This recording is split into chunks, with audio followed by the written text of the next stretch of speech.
And that's a situation, obviously a very high tension situation, when, because as you were saying, there was a lot of fear that came into the room when there is competition between all those different parts of an organization trying to jostle for resources at some level.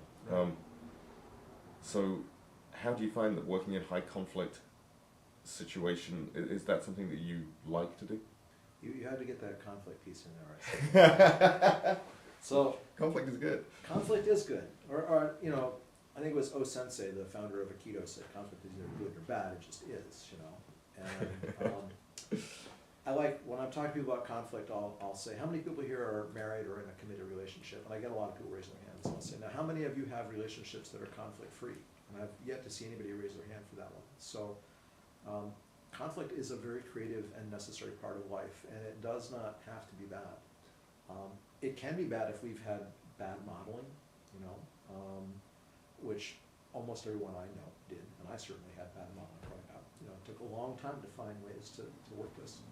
There's a book called The Conflict Competent Leader that I'm very fond of, and it's interesting because I've never actually read the book, but I listened to the authors on a telephone call, and they've identified 5 levels of conflict, and the first 4 are all pretty reasonable and things that people can deal with on their own, and the 5th one is polarization. And polarization is something where there's so much anger and mistrust between the parties that there's genuine and often open animosity and hostility. And I don't go into those situations. I don't hold myself up as someone who is a facilitator for that type of thing. I recommend you get a mediator for that. But the other 4 levels are very interesting, and you know, they range from simple misunderstanding because there was a miscommunication to differences of perception. Pretty much everybody has seen that slide of the old woman, the young woman. You know, you look at it one way, which I just learned recently. It was developed by a professor at Harvard whose name was Boring. I think it was David Boring. Right? So the boring stuff, you know. And then there's differences of opinion and differences of meaning. And this is where we can start to get into some levels of feeling our personal sense of being is threatened.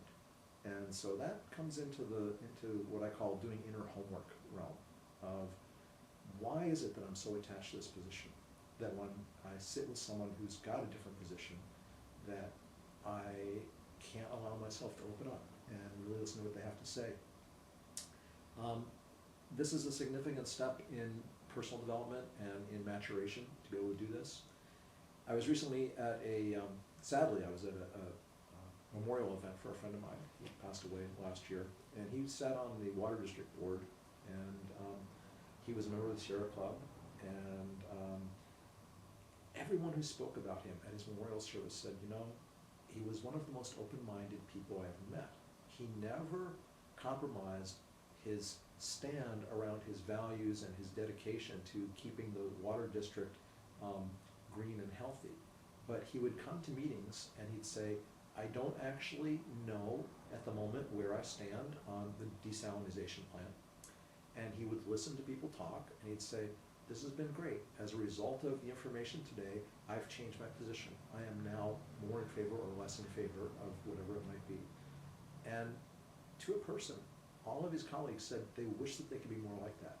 And I realized that, you know, that's a wonderful example of open-mindedness. We often hear about, you know, I'm going to be open-minded, but how many times can you think in your life where someone's come along and presented something to you that was a challenge to something that was dearly held, a belief that you had for a long time, where you went, wow, based on this new information, I'm changing my mind. I am now going to shift my position.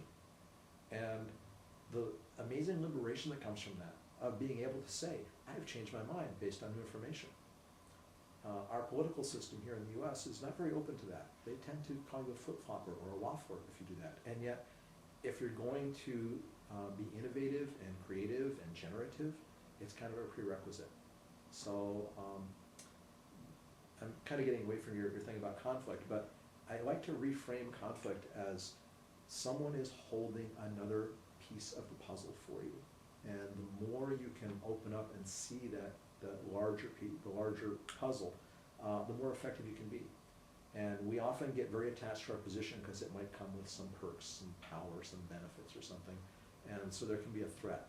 And determining what the actual level of threat is really key being in conversation. Because a lot of times we perceive a level of threat that's not there.